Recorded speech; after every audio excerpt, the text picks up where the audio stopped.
আসসালামু আলাইকুম রহমতুল্লাহি বরকাতুহ।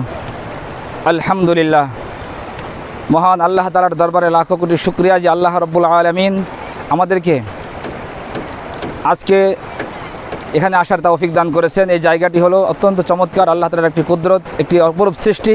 এটি হলো সিলেট জেলার বিছনাকান্দি। আল্লাহ রাব্বুল আলামিনের অপরূপ সৃষ্টি, এর চোখে না দেখলে বিশ্বাস করা যায় না যে আল্লাহ রাব্বুল আলামিনের সৃষ্টি কত সুন্দর।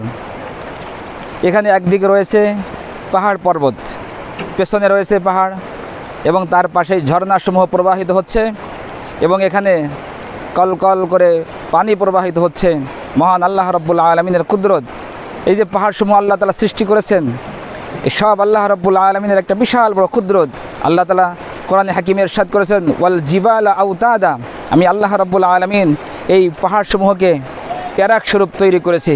প্যারাকের মাধ্যমে একটা কাঠকে আর একটা কাঠের সাথে যেমন মিলিয়ে দেওয়া হয়, স্থির রাখা হয়, একটা বাঁশকে আর একটা বাঁশের সঙ্গে মিলিয়ে দেওয়া হয়, ঠিক তদ্রূপভাবে আল্লাহ রাব্বুল আলামিন এই পাহাড়কে সৃষ্টি করে জমিনের মধ্যে স্থাপন করেছেন, জমিনটাকে স্থির করে রেখেছেন। সুবহানাল্লাহ।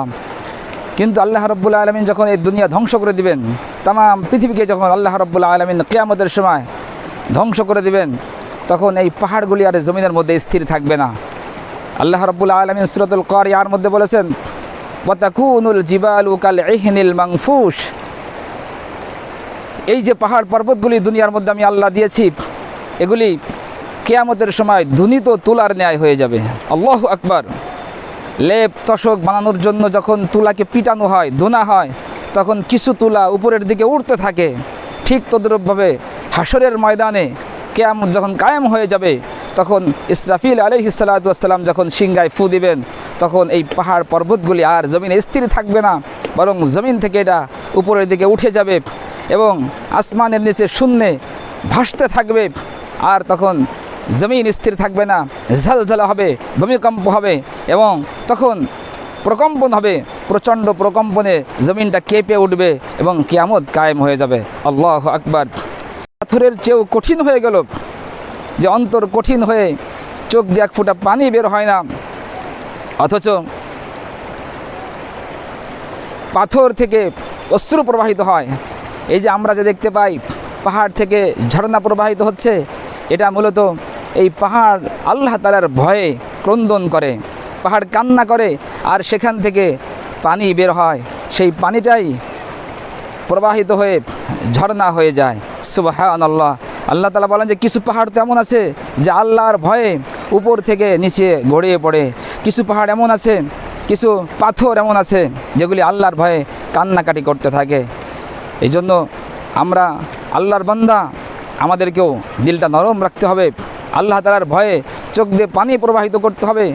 আমরা এই যে বিভিন্ন জায়গায় আসি, এই যে আনন্দ ভ্রমণ করি, শুধু এখান থেকে আনন্দ উপভোগ করলেই চলবে না, বরং আমাদেরকে এখান থেকে নসিহত গ্রহণ করতে হবে, উপদেশ গ্রহণ করতে হবে যে আল্লাহ রাব্বুল আলামিন আমাদেরকে সৃষ্টি করেছেন।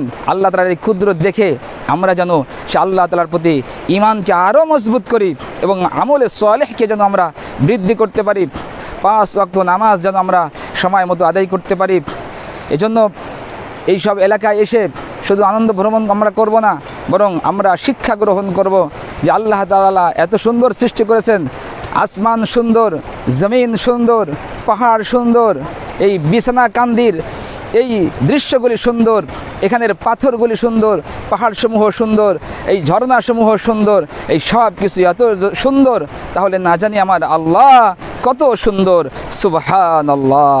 আল্লাহ তাআলা আমাদের সকলকে সেই আল্লাহর দিকে ধাবিত হওয়ার তৌফিক দান করুন। আমিন। ওয়া আখিরু দাওয়ানা আনিল হামদুলিল্লাহি রাব্বিল আলামিন। আসসালামু আলাইকুম ওয়া রাহমাতুল্লাহি ওয়া বারাকাতুহু।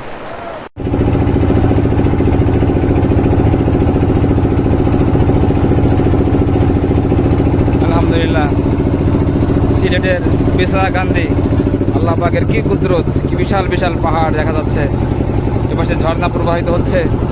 আল্লাহ রাব্বুল আলামিনের কি কুদরত, এক আজব খেলা আল্লাহর। হ্যাঁ।